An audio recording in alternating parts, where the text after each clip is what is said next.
இன்று நாம் பாஸ்கா காலத்தின் 3வது ஞாயிறை கொண்டாடுகின்றோம். இயேசுவின் உயிர்ப்பு விழாவை கொண்டாடி அந்த உயிர்ப்பு விழாவோடு ஒட்டிய 8 நாட்களை நாம் பாஸ்கா எண்கிழமை என்று அந்த 8 நாட்களும் ஒரே நாளாக இயேசுவின் உயிர்த்த நாளாக நாம் கொண்டாடினோம். இறை இரக்கத்தின் ஞாயிறு அன்று அந்த பாஸ்கா எண்கிழமை முடிந்துவிட்டது. அதன் பிறகு நாம் பாஸ்கா காலத்தில் நுழைந்துள்ளோம். இப்போது பாஸ்கா காலத்தின் 3வது ஞாயிறை கொண்டாடுகின்றோம். அதே நாள் நாம் நம்முடைய இந்த திருத்தலம் வில்லியனூர் மாதா லூர்து அன்னையின் திருவிழாவையும் கொண்டாடுகிறோம். லூர்து அன்னையின் திருவிழா பிப்ரவரி 11ஆம் நாள். ஆனால் இங்கே நாம் உயிர்ப்புக்கு பிறகு, உயிர்த்த இயேசுவின் திருவிழாவுக்கு பிறகு நாம் இந்த திருவிழாவை இங்கே கொண்டாடுகிறோம். வில்லியனூர் அன்னையை பற்றி நாம் நினைக்கும் போது நிறைய திருத்தலங்கள், அன்னை மரியாளுடைய பெயரில் இந்த உலகத்தில் நிறைய திருத்தலங்கள் இருக்கின்றன. முக்கியமாக பார்த்தால் இயேசுவினுடைய ஆலயங்களை விட அன்னை மரியாளுடைய பெயரில் அதிக ஆலயங்கள் உள்ளன. கிறிஸ்தவர்கள் அல்லாத மக்களும் அன்னை மரியாளுடைய திருத்தலங்களில் நிறைவாக வருவார்கள். அங்கே மதம், ஜாதி என்ற பிளவுகள், மொழி என்ற பிளவுகள் இல்லை. அவள் எல்லோருக்கும் அன்னையாக இருக்கின்றாள். மனுக்குலத்தின் தாயாக இருக்கின்றாள். மனுக்குலம் அவருடைய பிள்ளைகளாக இருக்கின்றன. எல்லோருக்கும் தாய், மனுக்குலத்தின் தாய். சிலுவையில் அடியில் நின்று கொண்டு தன்னுடைய ஒரே மகன், தெய்வ மகனை பலி செலுத்தி நம் அனைவரையும் பெற்றுக்கொண்ட தாய் நம்முடைய அன்னை மரியாள். இந்த திருத்தலம் ஒரு புனிதத்தன்மையும் வரலாற்று புகழ்மிக்க ஒரு திருத்தலமாகவும், அன்னை மரியாள் காட்சி கொடுத்த லூர்து காட்சியோடு ஒட்டியதாகவும் இது அமைகிறது. 1854ஆம் ஆண்டு திருத்தந்தை பயஸ் ஒரு விசுவாச கோட்பாடை திரு அவைக்கு கொடுத்தார். அந்த விசுவாச கோட்பாடு என்னவென்றால், அன்னை மரியாள் அமலவ உற்பவி, பாவம் இல்லாமல் கருவுற்று பிறந்தவள். நாம் எல்லாரும் ஜென்ம பாவத்தால் பிறந்தவர்கள். திருமுழுக்கு என்ற அருட்சாதன வழியாக அந்த பாவம் மன்னிக்கப்படுகிறது. ஆனால் அன்னை மரியாள் தொடக்கத்திலிருந்து இறுதி வரை பாவம் இல்லாதவள், மாசற்றவள், இம்மாக்குலேட். ஐ ஆம் த இம்மாக்குலேட் கன்செப்ஷன். ஸோ அந்த விசுவாச கோட்பாடை 1854ஆம் ஆண்டு திருத்தந்தை அதை நமக்கு கொடுத்தார், உலகத்திற்கு கொடுத்தார், திருச்சபைக்கு கொடுத்தார். அதன் பிறகு 1858ஆம் ஆண்டு அன்னை பிரான்ஸ் தேசத்தில் உள்ள லூர்து நகரில் மசபியே என்ற குரோட்டோவில் பெர்னதத்துக்கு காட்சியளித்து அவள் என்ன சொன்னாள்? நாமே அமலோற்பவம். அன்னை அதை ஏற்றுக்கொள்கிறாள். திரு அவையால் கொடுக்கப்பட்ட அந்த கோட்பாடை அன்னை மரியாள் ஏற்றுக்கொள்கிறாள். நாமே அமலோற்பவம். ஐ ஆம் த இம்மாக்குலேட் கன்செப்ஷன். அந்த பெர்னதத்துக்கு அந்த காட்சி கிடைத்தது. அதன் பிறகு அது திருத்தலமாக மாறியது. லூர்து நகரம் ஒரு திருத்தலமாக மாறியது. நீங்கள் நிறைய பேர் போயிருப்பீங்க லூர்து. பெர்னதத், லூர்து அன்னையின் காட்சி கிடைத்த, நாமே அமலோற்பம் என்ற அன்னையின் காட்சி கிடைத்த அந்த பெர்னதத் சுபிரஸ் அவருடைய உறவினர் ஒரு அருள் தந்தை, MEP அருள் தந்தை தார்ப் என்பவர் பெர்னதத்துடைய உறவினர். அவர்தான் நம்முடைய இந்தியாவுக்கு வந்து, அதுவும் தமிழ்நாட்டிற்கு வந்தவர். 3 லூர்து அன்னையின் சுரூபங்களை இங்கே கொண்டு வந்தார். அதில் ஒரு சுரூபம் இங்கே வில்லியனூர் அந்த கோயிலில் வைத்திருக்கிறது, ஒரு சுரூபம் சேத்பட்டில் இருக்கிறது, ஒரு சுரூபம் பூண்டியில் இருக்கிறது. இந்த 3 திருத்தலங்கள் அந்த பெர்னதத்துடைய உறவினர் அருள் தந்தை தார்ப் என்பவர் கொண்டு வந்தது. எவ்வளவோ நெருக்கமாக நாம் அந்த லூர்து அன்னையின் காட்சியோடு ஒன்றித்திருக்கின்றோம். அதனால்தான் இந்த வில்லியனூர் அன்னை, வில்லியனூர் மாதா, லூர்து அன்னை அந்த அமலோற்பம், நாமே அமலோற்பம் என்ற கோட்பாடை நமக்கு வெளிப்படுத்தி நம்மையும் அவளைப் போல் ஆவதற்கு அவள் நம்மை அழைக்கின்றாள். அன்பார்ந்த சகோதர சகோதரிகளே, இன்று நான் உங்களோடு அன்னை மரியாளுடைய விசுவாசத்தையும் மற்ற அனைத்து கிறிஸ்தவர்கள், இயேசுவின் சீடர்கள் எல்லாருடைய விசுவாசத்தை நாம் ஒப்பிட்டு பார்க்க விரும்புகிறேன். அன்னை மரியாளுடைய விசுவாசம் எப்படிப்பட்ட விசுவாசமாக இருந்தது, எப்படிப்பட்ட நம்பிக்கையாக இருந்தது, மற்ற அனைத்து கிறிஸ்தவர்களுடைய நம்பிக்கை எப்படிப்பட்ட நம்பிக்கை என்பதை நான் உங்களோடு தியானிக்க விரும்புகிறேன்.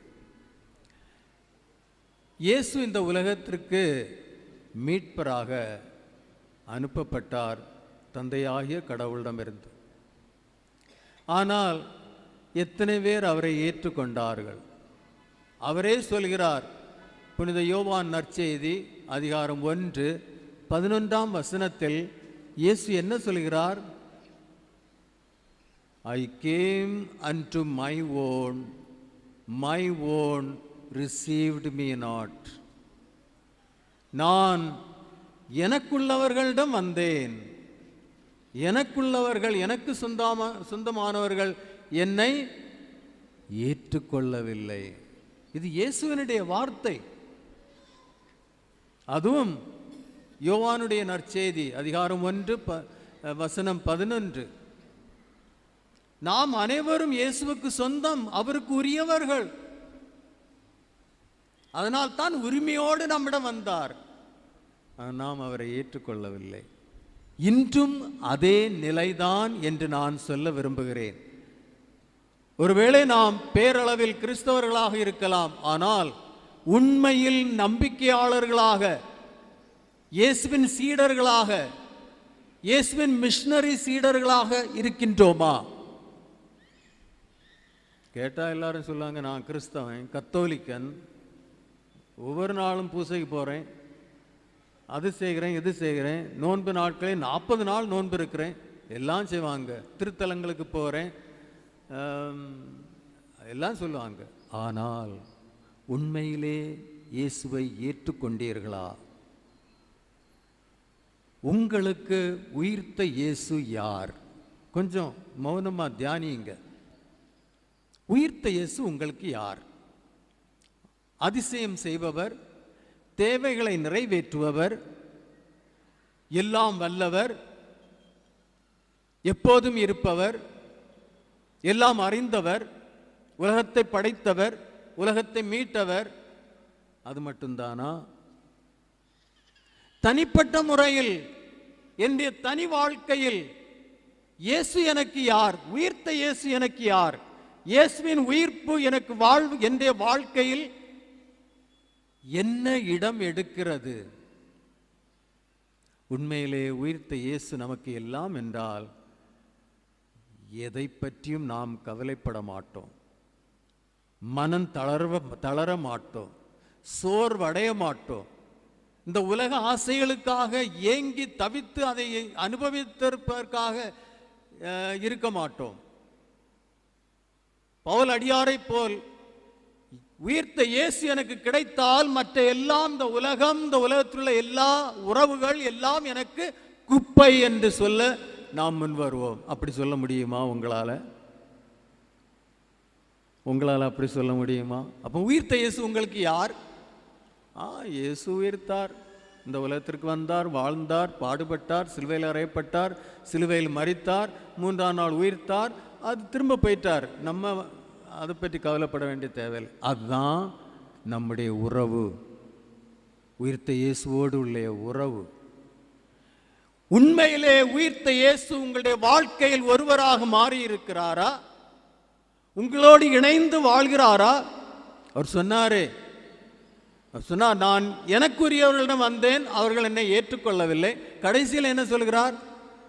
திரும்பவும் நம்மகிட்ட சொல்றார், உலகம் முடியும் வரை நான் உங்களோடு இருக்கிறேன். இருக்கிறாரா? இருக்கிறாரா? ஏதோ சின்ன சின்ன கவலைகள், துன்பங்கள் நம்முடைய வாழ்க்கையில் வரும்போது நம்ம என்ன செய்கிறோம்?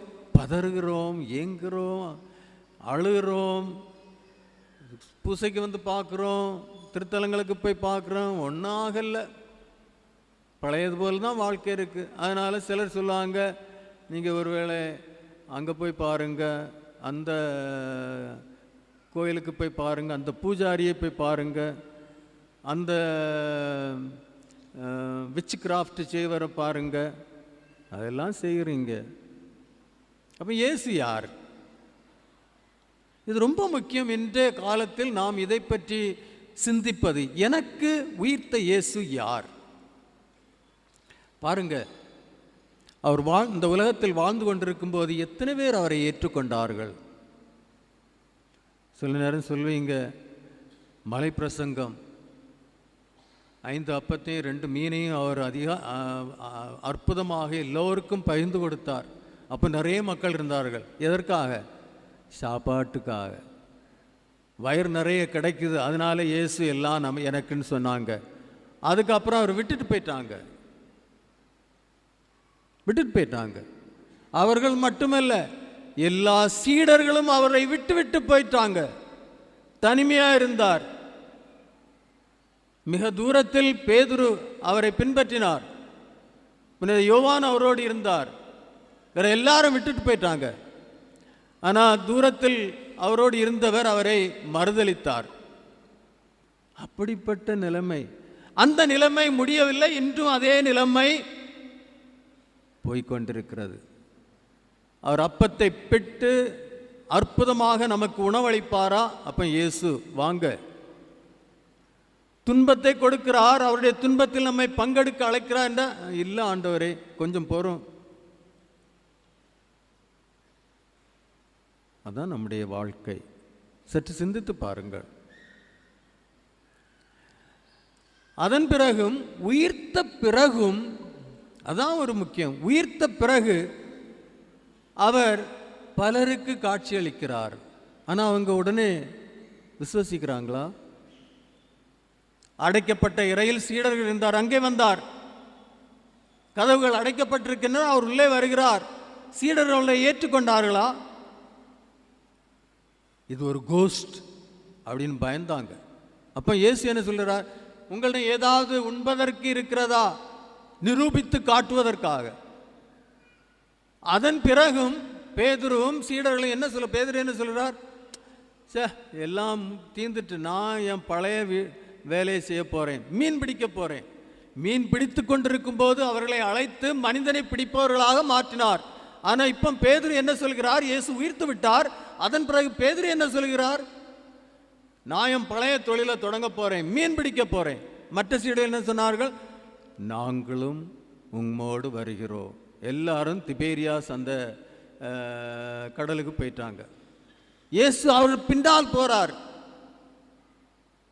அவர்களை இன்னும் அழைப்பதற்காக. அதுதான் எவ்வளவு இயேசு அவர்கள் பின்னால் போய்கொண்டிருக்கின்றார்.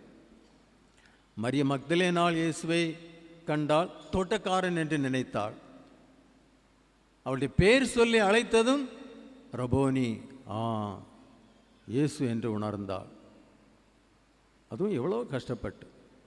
தாமஸ் என்ன சொன்னார்?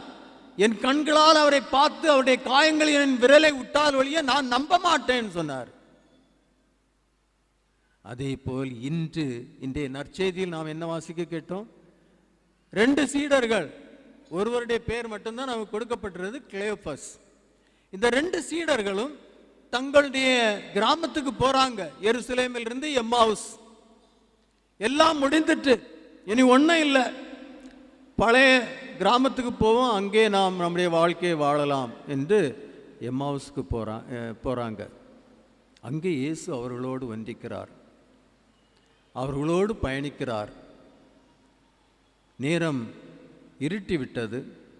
அவர்கள் சொல்கிறார்கள், இனி இந்த வழி ஆபத்து, நீர் எங்களோடு தங்கும், நாளைக்கு போகலாம் உங்களுடைய இடத்துக்கு. அவரை ஒரு வழிப்போக்கன் என்று உணர்ந்தார்கள். வழிப்போக்கன், ஒரு ஸ்ட்ரேஞ்சர்.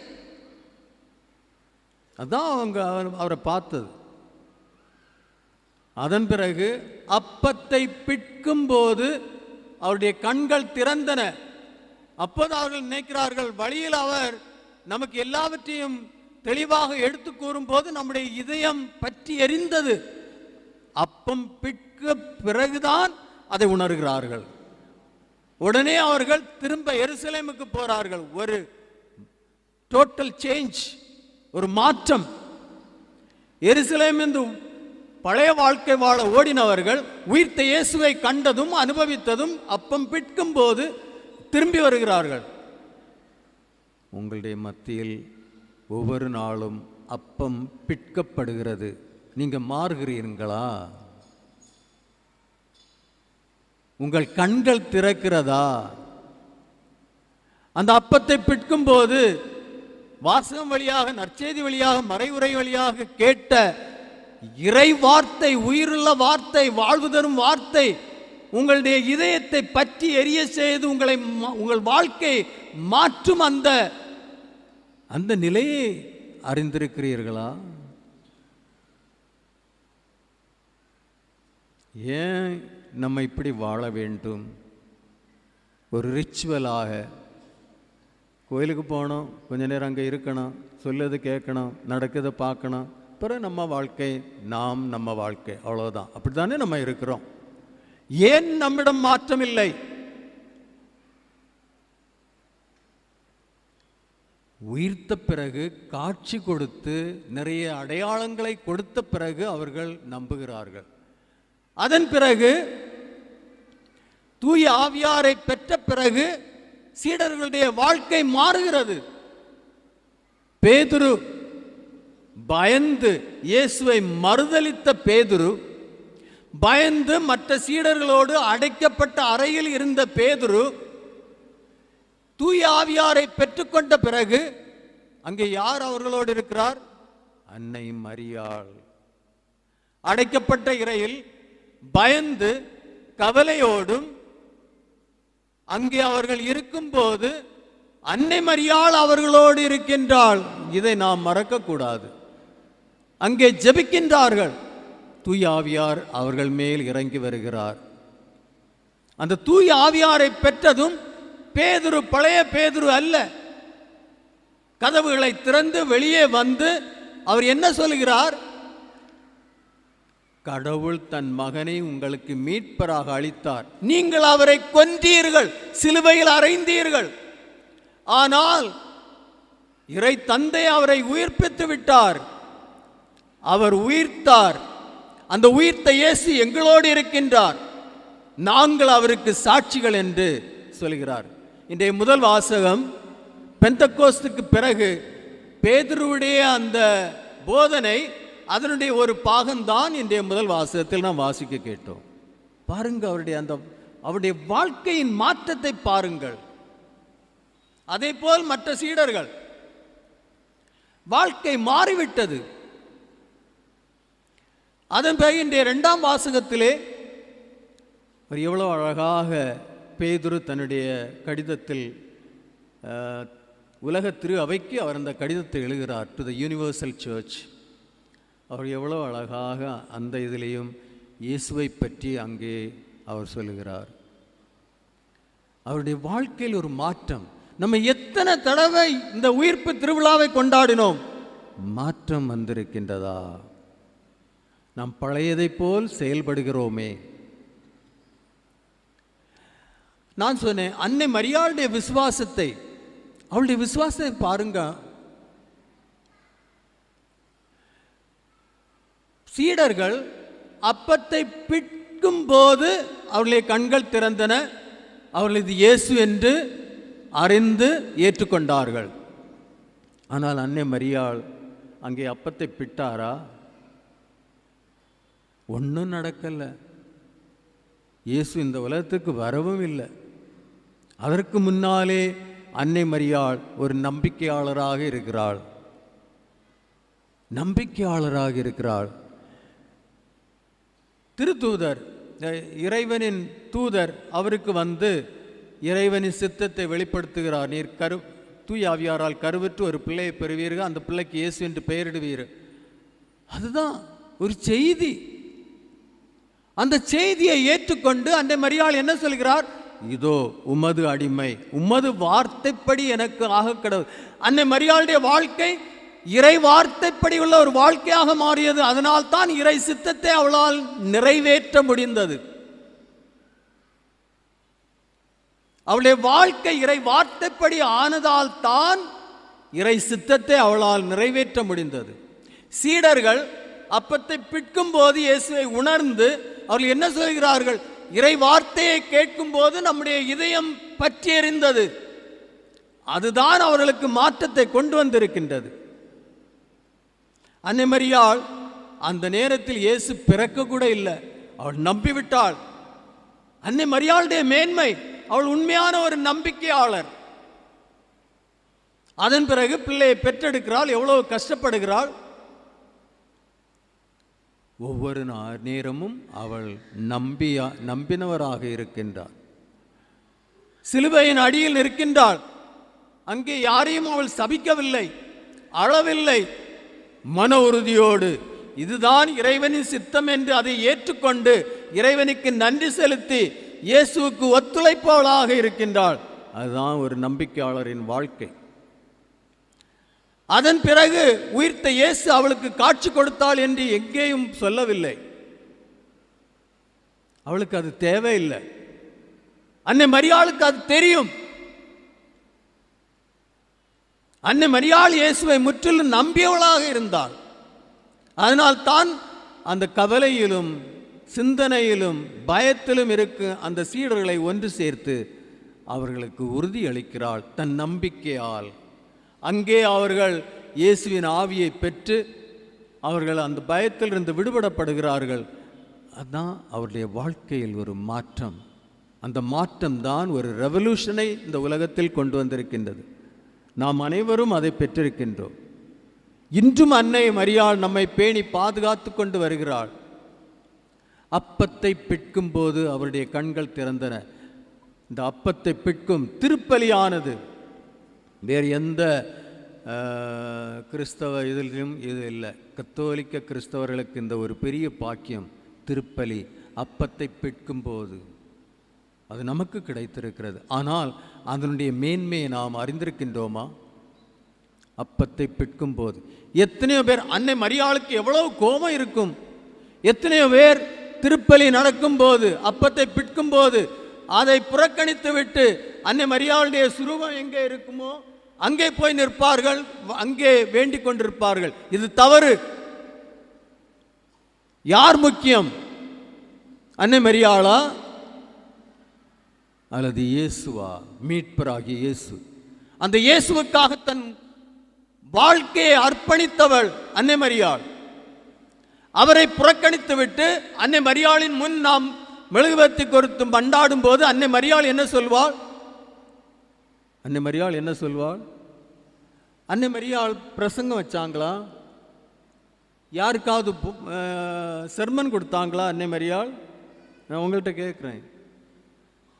எங்கேயாவது நற்செய்தியில் நீங்கள் படிச்சிருக்கிறீங்களா அன்னை மரியாள் பிரசங்கம் கொடுத்தாங்கன்னு? கொடுத்தாங்களா? இல்லை, கொடுக்கல. ஆனால் அன்னை மரியாள் ஒரு உண்மையான பிரசங்கம் கொடுத்தாங்க. என்ன பிரசங்கம்? அவர் சொல்வதை எல்லாம் செய்யுங்கள். இது பிரசங்கம் இல்லையா? இது போதனை இல்லையா? மிகவும் பெரிய போதனை அன்னை மரியாள் கொடுத்த போதனை. அவர் சொல்வதை எல்லாம் செய்யுங்கள். நீங்கள் மெழுகுவர்த்தி கொண்டு அன்னை மரியாளுடைய ஸ்டாச்சுக்கு முன்னாலே நிற்கும் போது அவள் சொல்வாள், அவர் சொல்வதை செய்யுங்கள், நான் அவருக்காக வாழ்ந்தேன், இன்றும் அவருக்காக நான் இருக்கின்றேன், அவர்தான் எனக்கு எல்லாம், அவர் சொல்வதை செய்யுங்கள். நம்ம அப்படி செய்கிறோமா? நம்ம அன்னை மரியாள்கிட்ட நாம் சொல்லலாம், அன்னை மரியாள் சொல்ல அவர் சொல்வதை செய்யுங்கள். அம்மா அதெல்லாம் பிறகு பார்க்கலாம், இப்போ எனக்கு இந்த தேவை இருக்கம்மா, ஒரு வீடு வேணும், ஒரு வேலை வேணும், என் மக்கள் கல்யாணம் ஆகணும், அது வேணும் இது வேணும், அதை கொஞ்சம் கொடுங்கம்மா, பிறகு பார்க்கலாம், அவர் சொல்லுது என்ன சொல்கிறாருன்னு பார்க்கலாம், அதை செய்யலாம். அதுதானே நம்முடைய போக்கு, நம்முடைய நிலைமை. அன்பார்ந்த சகோதர சகோதரிகளே, நாம் இந்த திருத்தலத்தில் இருக்கின்றோம். நாமே அமலோற்பம் என்று நமக்கு எடுத்துரைத்த அன்னையோடு நாம் இருக்கின்றோம். அவள் இன்று நம்மிடம் சொல்வது, என் பிள்ளைகளே அவர் சொல்வதை செய்யுங்கள். அவர் என்ன சொல்கிறார்? ஒருவரை ஒருவர் நேசியுங்கள். இந்த நேரத்தில் நீங்கள் குடும்பத்தை எடுத்து பாருங்கள். அன்னை மரியாளின் பக்தர்களே, வில்லியனூர் அன்னையின் பக்தர்களே, லூர்து மாதாவின் பக்தர்களே, இந்த நேரத்தில் சற்று மௌனமாக இருந்து உங்களுடைய குடும்பத்தை எடுத்து பாருங்கள். கணவன், மனைவி, பிள்ளைகள், உங்களுடைய உறவு என்ன? ஒருவரை ஒருவர் உண்மையிலே அன்பு செய்கிறீர்களா? அல்லது கணவன் மனைவிக்கு விரோதமாக, மனைவி கணவனுக்கு விரோதமாக நடக்கிறீர்களா? பிள்ளைகள் அப்பா அம்மாவுக்கு கீழ்ப்படுகிறார்களா? உங்களுடைய குடும்பம் ஒரு அன்பின் குடும்பமாக இருக்க வேண்டும். அப்போதுதான் அன்னை மரியாள் கானா குடும்பத்திற்காக பரிந்து பேசியது போல் அவளும் பரிந்து பேசுவாள். அப்போது உங்கள் குடும்பத்தில் எல்லார்ட்டையும் அன்னை மரியாள் சொல்வார். அந்த வேலைக்காரர்களிடம் சொன்னார், அவர் சொல்வதை செய்யுங்கள். அங்கே தண்ணீர் ரசமாக மாறியது. முதல் புதுமை. இன்றைய அன்னை மரியாள் உங்கள் குடும்பத்தில் இருக்கிறாங்க, உங்கள்கிட்ட சொல்கிறாங்க, இந்த குடும்பத்தில் எல்லார்ட்டையும் சொல்கிறாங்க, அவர் சொல்வதை செய்யுங்கள். அதனால் ஒவ்வொரு நாளும் அந்த அன்னை மரியாளை உணர்ந்து ரோசரி செய்யுங்க, குடும்பம் ஒன்று சேர்ந்து. நீங்கள் ஒருவேளை இந்த திருத்தலங்களுக்கு போகாவிட்டாலும் ஒன்றும் இல்லை, வீட்டில் இருந்து ஜெபமாலை செய்யுங்க, அவர் சொல்வதை செய்யுங்கள். அந்த பைபிளை எடுத்து ஒவ்வொரு நாளும் இறை வார்த்தையை படித்து அதை தியானித்து அதை செயல்பாட்டுக்கு கொண்டு வாங்க. அது போதும், உங்களுக்கு நிறைவாக ஆசீர் கிடைக்கும். அவள் அருள் நிறைந்தவளாக இருக்கின்றாள், உங்களுக்கு நிறைவாக ஆசீர் கிடைக்கும். அதை விட்டுட்டு எல்லா திருத்தலமும் சுற்றிட்டு இருந்தீங்கன்னா ஒன்றும் கிடைக்காது, ஒன்றும் கிடைக்காது. இது ஒரு மேஜிக் இல்லை, இது நம்முடைய வாழ்க்கை மாற வேண்டும். அதுதான் உண்மையான அற்புதம். ஏதோ உலக தேவைகள் நிறைவேறுவது பெரிய காரியம் அல்ல, நம்முடைய வாழ்க்கை மாற வேண்டும். மாசற்ற அமலோற்பவ அன்னை, அவளுடைய பிள்ளைகள், அவளைப் போல் நாம் மாசற்றவர்களாக மாற வேண்டும். நம்முடைய குடும்பத்தை புதுப்பிக்க வேண்டும்.